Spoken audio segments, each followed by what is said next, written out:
Imagine for a second that you are 17 years old. You have a chemistry final in 4 hours that you haven't studied for. Your crush doesn't know you exist. Your bank account is in the negatives, and your landlord is knocking on the door for a rent payment you don't have. Oh, and there's a 6-foot-tall lizard trying to turn the entire population of New York into monsters, and you're the only person who can stop him. Most superheroes represent what we wish we were. We love Superman because he is a god among men. We love Batman because he is a legend carved from shadow and billions of dollars. But we need Spider-Man because he is actually us. How did a skinny kid from Queens, created in 1962, become the most profitable and beloved fictional character in human history? Why does the world choose the wall crawler over the billionaire and the alien every single time? Today, we go beyond the surface of the mask.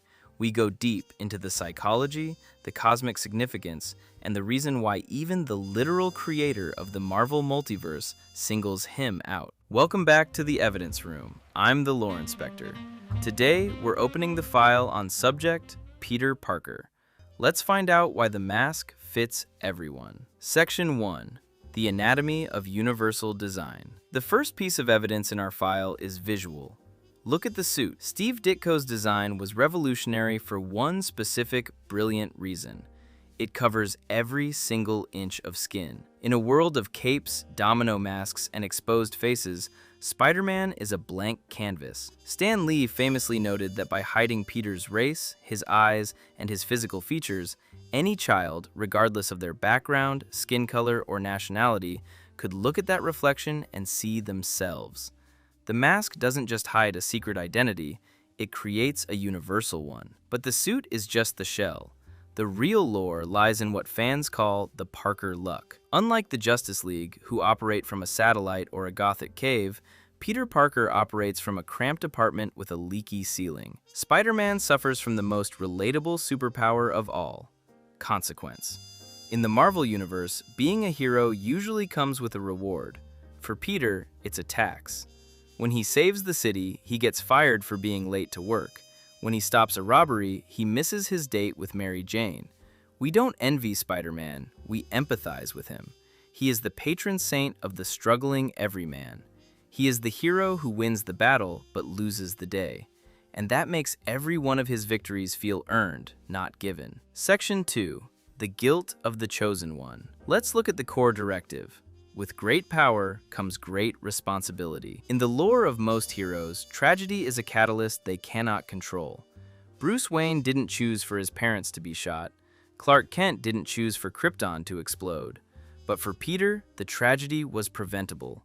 Peter Parker had the power to stop the thief who killed Uncle Ben, and he chose not to because he was selfish. This creates a psychological profile unlike any other hero. Spider-Man doesn't fight crime because he wants to be a symbol. He fights because he feels he has to. It's a perpetual penance. Every punch he throws is an apology to a man he lost decades ago. This makes him the most human of all heroes because his heroism is born out of guilt and a relentless moral compass. While Batman is a symbol of fear and Captain America is a symbol of an ideal, Spider-Man is a symbol of sacrifice. Think about it. Peter Parker is constantly offered the easy way out. He could use his genius to become a billionaire like Stark. He could use his powers for fame, but he stays in the trenches. He is the hero who gets beaten down, bruised, and broken. But, and this is the most important part of the lore, he always gets back up. Not because he is invincible, but because he believes he doesn't have the right to stay down. Section 3. The Cosmic Endorsement. The one above all. Now, let's go deeper. Let's look at the evidence from the very top of the Marvel hierarchy. In Sensational Spider-Man Volume 2, number 40, Peter is at his lowest point. Aunt May is dying, his life is a wreck, and his faith is shattered. It's here that he meets a mysterious homeless man who takes him to a beach. This man is later revealed to be the one above all, the supreme being, the creator of the Marvel multiverse. Why would the god of all reality manifest just to talk to a kid from Queens? The one above all shows Peter a vision of all the people he has saved. Thousands of lives that would have ended if he hadn't put on the mask.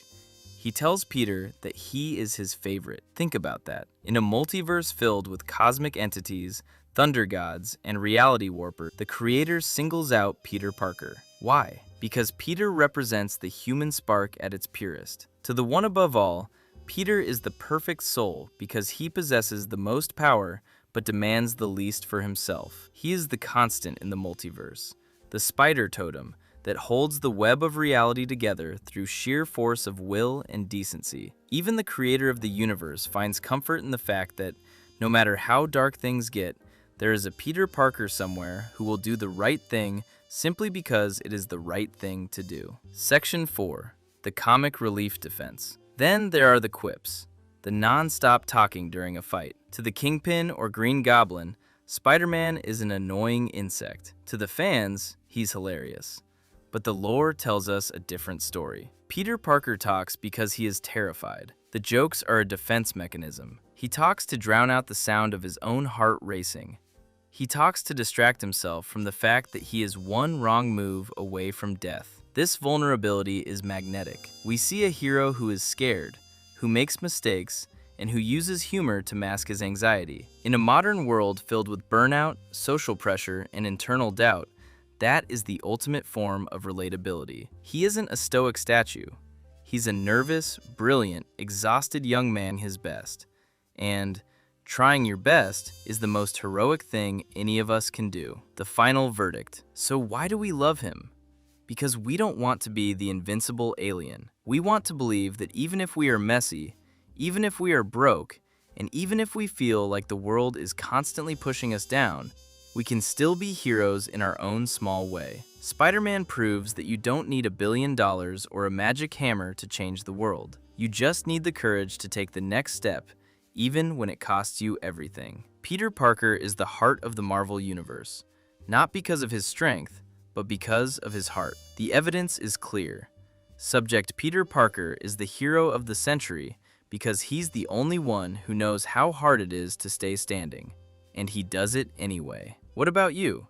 Is it the Parker luck, the cosmic significance, or the simple mask that draws you to the webhead? Drop your theories in the comments. Case closed. For now.